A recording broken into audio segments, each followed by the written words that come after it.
อ๋อชัดเจนเป็นผีใช่ไหมไปเลยไปใกล้ๆส้นตีนกูไปหลอกญาติพวกมึงไม่เกี่ยวกับกูเป็นคนแอฟริกาแล้วคนตามสวนด้วยกวนจิตกวนใจแล้วมีมาช่วยกูด้วยเขาคนตั้งกลางชิบหาย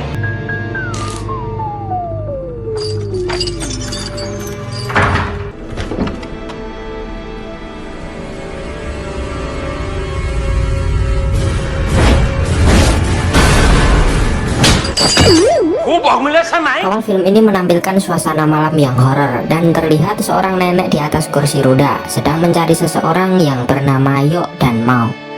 Lalu kemudian ada yang menarik dari belakang dan menghilang.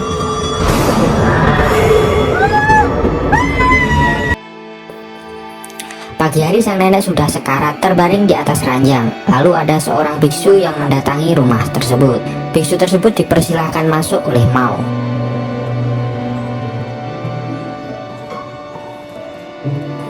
Mao mengatakan kalau si nenek tidak akan bertahan. Mereka bertemu tukang kebun rumah itu, yaitu Samli. Samli pun mengatakan hal yang sama. Sampai di dalam rumah mereka terhenti karena suasana yang gelap dan horor. Lalu tiba-tiba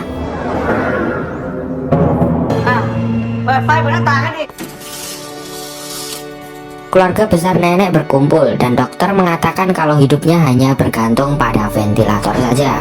Percepatan pun terjadi. Tiba-tiba si nenek bangun dan mengatakan sesuatu. Namun kakak tertua tetap memutuskan untuk melepas ventilator tersebut. Angpo memasuki sebuah ruangan gelap. Dia dikagetkan oleh Tong. Mereka menemukan foto kakek bersama dua wanita.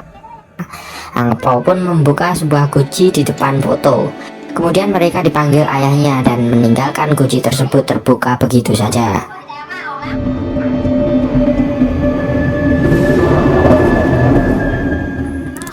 Anak bungsu nenek yang bernama Tinoi datang bersama Yok. Mereka dikagetkan dengan keadaan ibunya yang telah tiada. Tinoi marah kepada kakaknya karena tidak menunggunya saat melepas ventilatornya.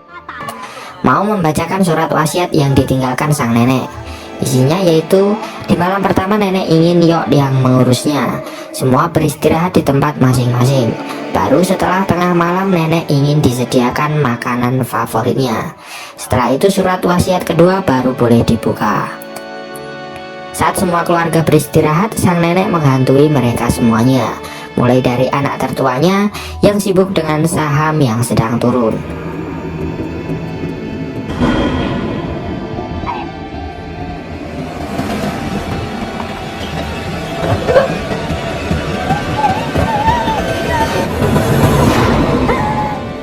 Nenek juga mendatangi sang biksu. Sang biksu pun juga ketakutan. โยมแม่รักเจ้าตกใจนะ Kemudian nenek menghantui anak perempuannya yang sedang bersama si Angpau. Anak perempuannya pun ketakutan hingga menangis. Bahkan si Angpau sampai pipis di celana.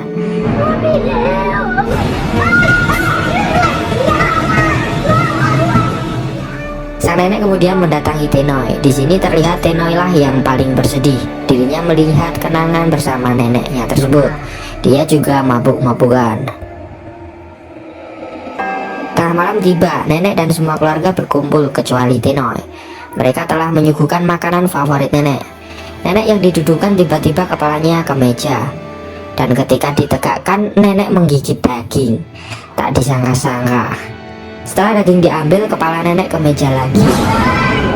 Dan kini sang nenek melahap mie.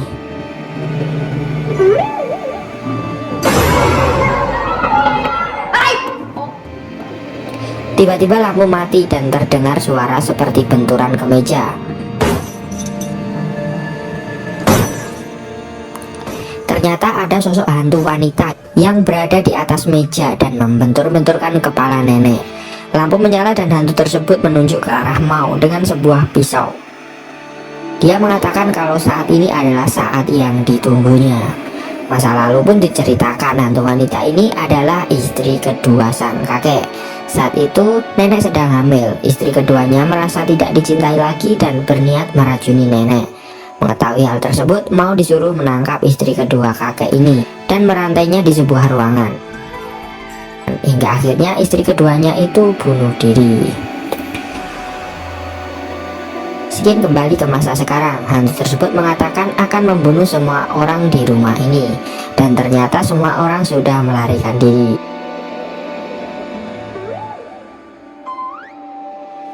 Hanya tinggal Mao saja, dan Mao pun segera pergi.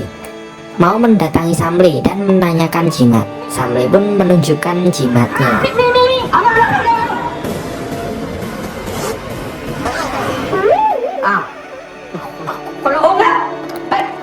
Semua orang mencari tempat persembunyian. Terlihat sepasang suami istri memasuki toilet. Namun mereka kaget karena anaknya sedang santai BAB. Samle yang berada di kamar mendengar ketukan pintu lagi. Dia pun membukanya, dan ternyata itu adalah hantu wanita tadi. Dan respon Samle pun tak terduga.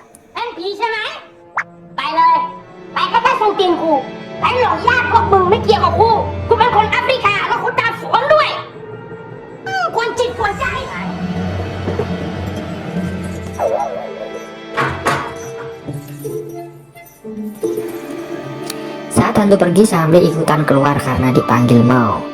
Sang biksu yang bersembunyi pun juga ikut keluar. Hantu wanita tersebut masuk ke toilet dan mendapati Angpao sedang BAB. Hantu itu kembali keluar dan bertemu dengan Samle lagi dan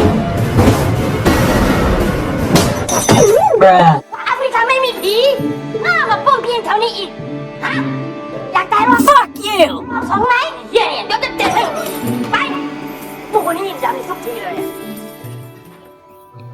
akhirnya Angpao selesai BAB dan dijemput Tong. Kemudian mereka berkumpul. Di sini biksu mengatakan kalau mereka tidak bernafas, hantu tersebut tidak dapat mengetahui keberadaan mereka.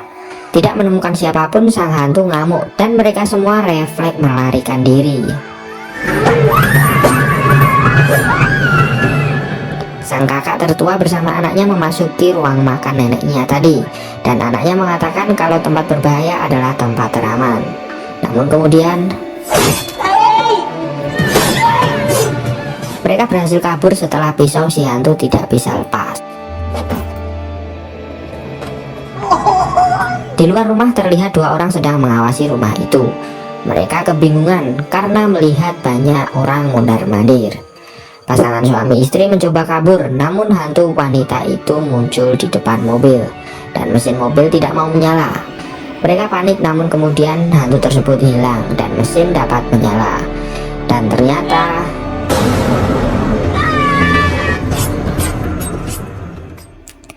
Angpao dan Tong bersembunyi di sebuah lemari. Mereka mengintip hantu tersebut lewat di depannya. Lalu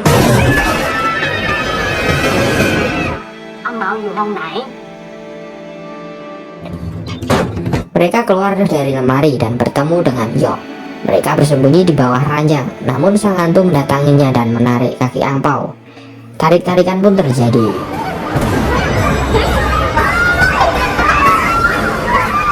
Mao dan Samle mendatangi ruangan dan menemukan penyebab teror hantu wanita itu tadi, yaitu guci yang telah terbuka.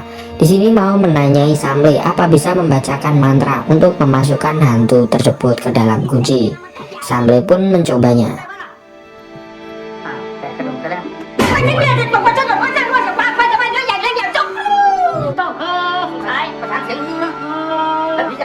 Biksu datang dan membacakan mantra yang sesungguhnya. Hantu wanita tadi pun tertarik kembali masuk ke dalam guci.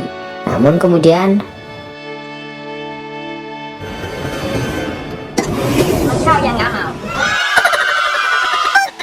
hantu kembali keluar dan mau membunuh Tinoi. Namun biksu segera membacakan mantranya kembali. Hantu pun kembali masuk ke dalam guci. Keesokan harinya mereka berkumpul dengan guci hantu berada di meja. Mao dan Yok datang membacakan surat wasiat kedua, yang isinya menyuruh mereka membawa nenek ke tempat suaminya dimakamkan sebagai penghormatan terakhirnya. Baru setelah itu surat wasiat ketiga boleh dibuka. Terlihat biksu membawa guci abu hantu wanita tadi karena takut akan terbuka lagi. Di jalan polisi sedang merazia kendaraan yang lewat. Terlihat seorang pria gundul membawa pil. Polisi mengira kalau itu adalah narkoba, namun pria tersebut mengatakan kalau itu vitamin C. Polisi pun mencobanya dan meloloskan pria gundul itu. Namun sepertinya polisi tersebut telah melahap narkoba. Mobil yang dinaiki nenek diberhentikan dan polisi memeriksa biksu. Biksu disuruh meniup sebuah alat pendeteksi alkohol. Namun ปีนี้ขอให้ได้2 คันนะจ๊ะโยม พี่ อ๋อ อันนี้ครับหลวงพี่ polisi memeriksa yang di belakang. Dia menanyakan siapa itu. Biksu pun menjawab, มาม่า มาม่าเหรอ โอ้หิวก็ไม่บอกหรอกพี่ จ่านี่อาการเหมือนลูกศิษย์ที่วัดเลย selesai diperiksa, mobil dipersilahkan jalan. Dan beberapa saat kemudian sampai di pemakaman, mereka didatangi 2 orang yang mengawasi rumah mereka sebelumnya. Mereka membawa pistol dan ingin membawa si nenek. Mereka tidak sengaja menembak biksu dan kemudian membawa nenek kabur. Setelah tertembak, biksu masih sempat berkata, รีบพาไปส่งโรงพยาบาลอีกไปไกลนะเอาไป di tempat rahasia polisi terlihat polisi menemui pengemudi dengan berbagai bentuk. อะไรกันเนี่ยคุณเนี่ยต้มไก่เหรอสวัสดีค่ะ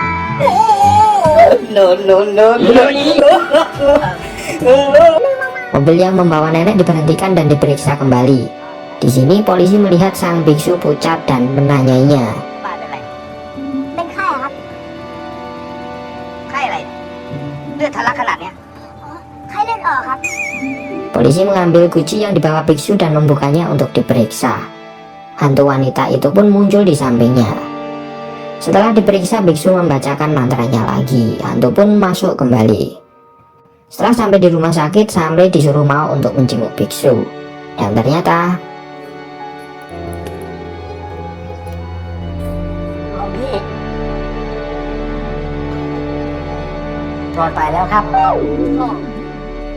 sampai di rumah, kakak tertua marah-marah kepada Tenoy karena nenek telah diculik. Mereka pun ribut kembali.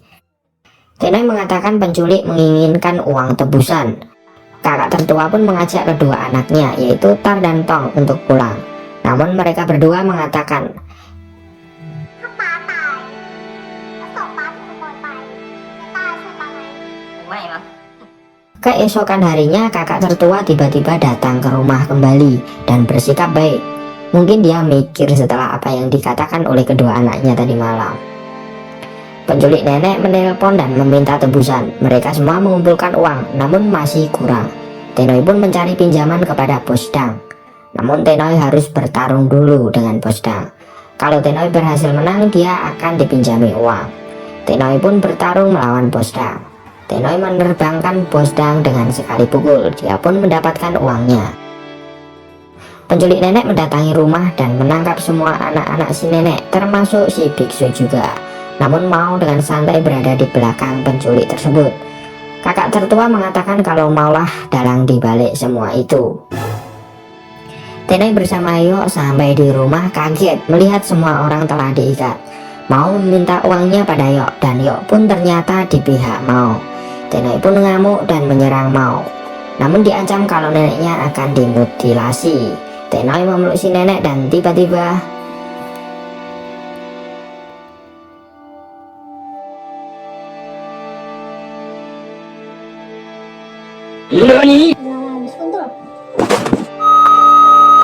bangke, semuanya kena prank si nenek ini, termasuk para penonton. Dan ternyata semua itu telah direncanakan oleh nenek, Mao, Yok, dokter, dan 2 penculik itu tadi.